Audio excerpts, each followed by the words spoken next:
नमस्कार, मैं अमित श्री अरविंदो सोसाइटी की तरफ से आपका हार्दिक स्वागत करता हूं। आज हम शिक्षा में शून्य निवेश नवाचार अर्थात ZIIEI कार्यक्रम के द्वारा संकलित किए गए एक रोचक नवाचार गृह कार्य परिवेश में व्यवहारिक शिक्षा लेकर आए हैं। इसके लिए हमने उत्तर प्रदेश बोर्ड के कक्षा 5 के EVS विषय के पाठ क्रमांक 1 परिवार कल आज और कल लिया है। इस पाठ के माध्यम से परिवार में होने वाले रिश्ते और परिवार में होने वाले विभिन्न बदलावों के बारे में बतलाया गया है। तो आइए देखते हैं कि किस प्रकार से हम इस नवाचार गृह कार्य परिवेश में व्यवहारिक शिक्षा का उपयोग यह पाठ परिवार कल आज और कल समझने के लिए करते हैं।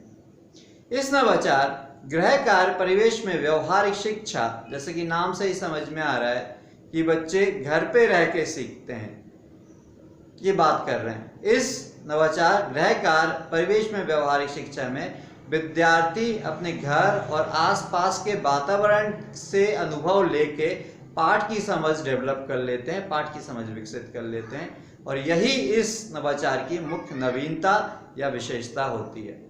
इस नवाचार के कारण न केवल विद्यार्थी पाठ की समझ डेवलप करते हैं और पाठ की विषय वस्तु से रूबरू होते हैं, बल्कि बच्चों की सर्वांगीण विकास के लिए, बच्चों की होलिस्टिक डेवलपमेंट के लिए जो भी गुणों की आवश्यकता होती है, जैसे शिष्टाचार, अनुशासन, धैर्य, सहन शक्ति, संप्रेषण कला, वाक्पटुता,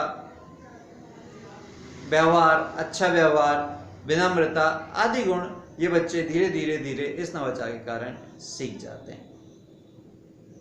आइए देखते हैं कि किस प्रकार से हम इस नवाचार का क्रियान्वयन अपनी कक्षा में कर सकते हैं। इस नवाचार को क्रियान्वयन करने के लिए एज अ रिवीजन हम इसका उपयोग कर सकते हैं, पुनरावृत्ति के रूप में उपयोग कर सकते हैं। जब बच्चे कक्षा में आते हैं और उनको पाठ पढ़ा दिया जाता है और समझा दिया जाता है और बोला जाता है कि आप घर जाएं और घर में अपनी चीज़ें देखें, अनुभव करें और फिर उससे चीज़ें लिख के लाएं।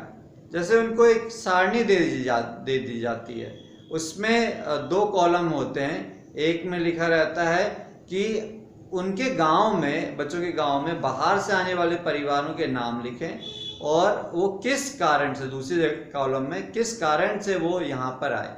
जैसे उदाहरण के तौर पे एक गुप्ता जी की फैमिली आई, तो यहाँ पे लिख दे जाएंगे राधे श्याम गुप्ता, कारण कि उनका ट्रांसफ़र हो गया था इस गांव में, इस प्रकार से। या फिर जैसे आएगा तिवारी जी, तो तिवारी जी का लिख दिया कि उनकी लड़के की शादी हो गई थी या लड़के की नौकरी लग गई थी, इस प्रकार से।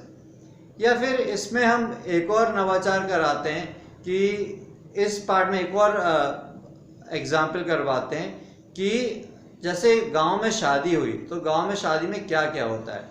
दूल्हा होता है, दुल्हन होता है, मंडप होता है, खाना पीना होता है, बैंड बाजा होता है, आतिशबाजी होती है। तो ये बच्चों को लिखना होता है। ये बच्चों को अपने घर जाना होता है, घर के आसपास अपने अभिभावकों के साथ बैठ के वो चीज़ें देखते हैं, समझते हैं, फिर उसको लिख के लाते हैं वो सारणी में, और दूसरे दिन वो कक्षा में आके वही सब बच्चों को जोड़ के पढ़ के सुनाते हैं। इस प्रकार से इस नवाचार का क्रियान्वयन किया जा सकता है। हमें उम्मीद है कि नवाचार का क्रियान्वयन आपको पसंद आया होगा और आप भी अपने विद्यालय में इस नवाचार का क्रियान्वयन जरूर करेंगे।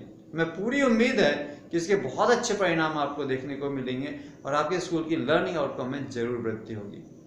यदि ये वीडियो आप फेसबुक के माध्यम से देख रहे हैं तो ZIIEI का फेसबुक पेज जरूर लाइक कीजिए। यदि आपने अभी तक ZIIEI का यूट्यूब चैनल सब्सक्राइब नहीं किया है तो आप उसको प्लीज़ सब्सक्राइब कर लीजिए।